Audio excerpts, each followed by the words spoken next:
ഇന്നലെ വൈകിട്ട് അതിശക്തമായ മഴയായിരുന്നു തിരുവനന്തപുരം ജില്ലയിൽ പെയ്തത്. നഗരത്തിലെ പലയിടങ്ങളിലും കാറ്റിൽ മരം ഒടിഞ്ഞു വീണു. വിഴിഞ്ഞത്ത് വൈദ്യുതി ലൈനിന് മുകളിലൂടെയാണ് മരം വീണത്. തിരുവനന്തപുരം ജില്ലയിൽ ഇന്ന് അതിശക്തമായ മഴയ്ക്കും കാറ്റിനും സാധ്യതയുണ്ട്.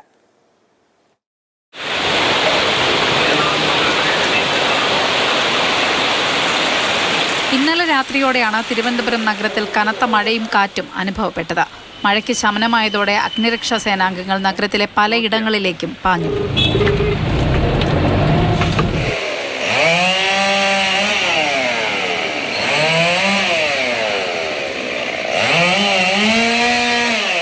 അതിശക്തമായ മഴയും കാറ്റുമെത്തിയാൽ തിരുവനന്തപുരം നഗരത്തിലെ കാഴ്ച ഇതാണ്.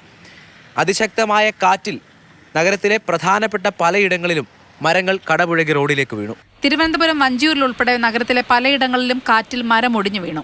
റോഡ് ഫുള്ളായിട്ടാണ് കിടന്നത്. പിന്നെ ഞങ്ങൾ രണ്ടുപേരൊക്കെ കൂടെ വെട്ടൊത്തിട്ട് വെട്ടി മാറ്റിയതിനു ശേഷം ബാക്കി ഫയർഫോഴ്സൊക്കെ വിളിച്ചപ്പോൾ ഒരു വണ്ടി ഒന്നും ഇല്ല എന്നാണ് പറഞ്ഞത്. വഞ്ചിയൂരിൽ മരം വീണ് മണിക്കൂറുകൾ കഴിഞ്ഞിട്ടും മുന്നറിയിപ്പ് ബോർഡോ അപായ ചിഹ്നങ്ങളോ സ്ഥാപിച്ചില്ല. കാര്യവട്ടം ഗ്രീൻഫീൽഡ് സ്റ്റേഡിയത്തിന് മുന്നിലെ മരമൊടിഞ്ഞ് ദേശീയപാതയിലേക്ക് വീണത് ഗതാഗതം തടസ്സപ്പെടുത്തി. സമാനമായ കാഴ്ചയാണ് കവടിയാറിലും ശാസ്തമംഗലത്തും കണ്ടത്.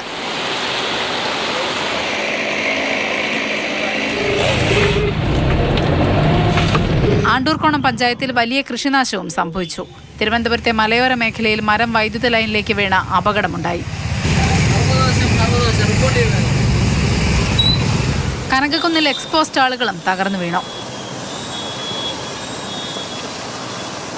കാട്ടാക്കട മാറനല്ലൂർ പ്രദേശത്ത് മണിക്കൂറുകളോളം വൈദ്യുതി തടസ്സപ്പെട്ടു. ശക്തമായ കാറ്റിൽ കോവളം പലതുറയിലെ വീടിന്റെ മേൽക്കൂര പറന്നുപോയി. പനതുറ സ്വദേശി വിദ്യാധരന്റെ വീടിനാണ് കേടുപാട് സംഭവിച്ചത്. പ്രദേശത്തും വൈദ്യുത ലൈനിലേക്ക് മരങ്ങൾ ഒടിഞ്ഞു വീണു.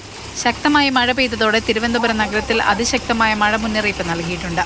ശക്തമായ കാറ്റുണ്ടാകാൻ സാധ്യതയുള്ളതിനാൽ ജാഗ്രത പാലിക്കാനും നിർദ്ദേശമുണ്ട്. മാതൃഭൂമി ന്യൂസ്, തിരുവനന്തപുരം.